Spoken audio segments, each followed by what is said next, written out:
One of the most favorite songs sung at almost every single Pesach Seder is the lovely song of Dayeinu.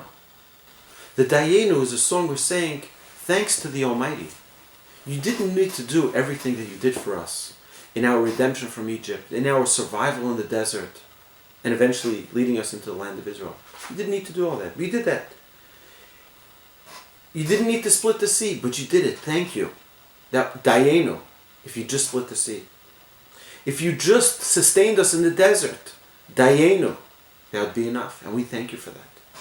If you only fed us the manna in the desert, Dayeinu, that would be enough. And we thank you for that. But the one which doesn't make sense at all, it seems completely misplaced. It doesn't make sense. If you had only brought us to Mount Sinai but didn't give us the Torah, Dayeinu? Really? If you brought us to Mount Sinai and didn't give us the Torah, what's the purpose? What's the purpose of going to Mount Sinai and not giving us the Torah? Isn't everything the Torah? Isn't that like inviting someone for dinner and not giving them any food? Why would you bring me to Mount Sinai and not give me the Torah?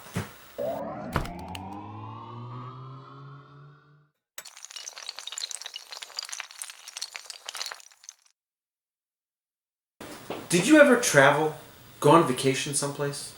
Go to London, Costa Rica, you go to the Netherlands, go on vacation. What do you come back with? Come back, of course, you come back with a wonderful, you had a good time, hopefully. But you come back with a little memento. You come back with a souvenir. Some people collect shot glasses, my favorite. Some people come back with mugs, t-shirts. You come back with something. What's the purpose of those? Why do we have a souvenir? We have a souvenir to bring back, to relive that experience. I had such a good time. I don't want to stop experiencing this. I want to, every time I think about it, every time I look at that picture from Niagara Falls, I relive that experience. That's the purpose of a souvenir. You know, God revealed himself to the Jewish people in a way that was never experienced by mankind ever, and never will be again in the future, at Mount Sinai. God spoke to the people directly. He spoke to the Jewish people and said, Anochi Hashem Elokecha, I am Hashem your God, the first of the 10 Commandments. And then he said the second commandment of the 10 Commandments. So what was this experience at Mount Sinai? You know, I always tell people, Judaism is not a religion. Judaism is a relationship. At Mount Sinai, the Jewish people built a relationship with the Almighty. My grandfather of blessed memory, Rabbi Wolbe, would say that if you had a thermos, if they could invent the thermos, that you put hot water in and it could stay hot for 100 years, that would be an amazing invention. 100 years. 100 years later, you open up that thermos, it's still boiling hot. That's what we're trying to do with the Torah and the mitzvot.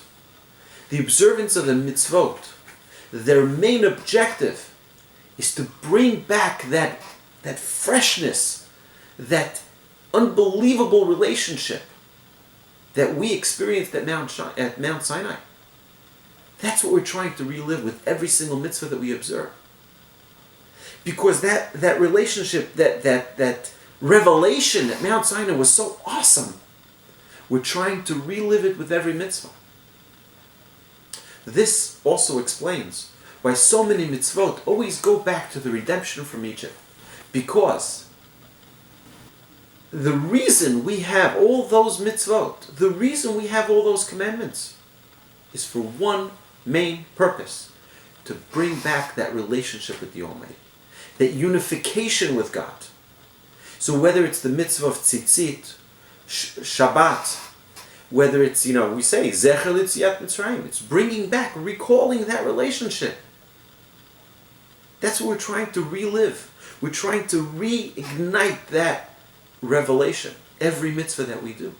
So indeed, what the Haggadah tells us, Ilu kirvanu lefnei Sinai, had God only brought us close to Mount Sinai, the place of revelation, the place of the bond the relationship with the Almighty, but not giving us the Torah, the souvenir, which brings back that recollection, which brings back that vividness. Right? It would be enough. It would be enough. But we're thankful that God gave us the mitzvot. That every time we kiss a mezuzah, it's not just we're kissing a mezuzah. It's an opportunity of connection with the Almighty. We know that God is protecting us. That's why we have it on every doorpost in our house. God is here with us. It's a world of a relationship. It's not a world of commandments. It's a world of relationships with the Almighty. That's another aspect of Pesach, of Passover, that we can reignite in our lives. We don't do a mitzvah, a commandment, just out of rote. God forbid. That would be a terrible thing, to do a mitzvah just out of rote. And in fact, the Jewish people were condemned numerous times for doing mitzvot out of habit, out of rote. We want to do it out of a relationship, because it's fire, because there's passion in this relationship, our relationship with the Almighty. If the only thing we take from our Pesach Seder is to start building that relationship with the Almighty, building that bond, that unification with the Almighty, if we only accomplish that one thing from our Pesach Seder, Dayeinu. Absolutely. That is the ultimate of what we want to accomplish, is to really grow that relationship and become unified with the Almighty. He loves us and He wants us to be close to Him. So let's take this opportunity of Pesach. May God bless us all, that we feel that relationship and we live that relationship every single day of our lives. And may this Pesach be a time where we have an everlasting bond with the Almighty forever and ever. Not as much the ritual, but more the relationship. Have a terrific Pesach. Enjoy your Seder with your family and friends, and join a torch class. We're starting an entire slew of programs this summer, spring and summer, and we'd love for you to join. Bring your friends. Visit our website, torchweb.org. I look forward to seeing you. Happy Pesach.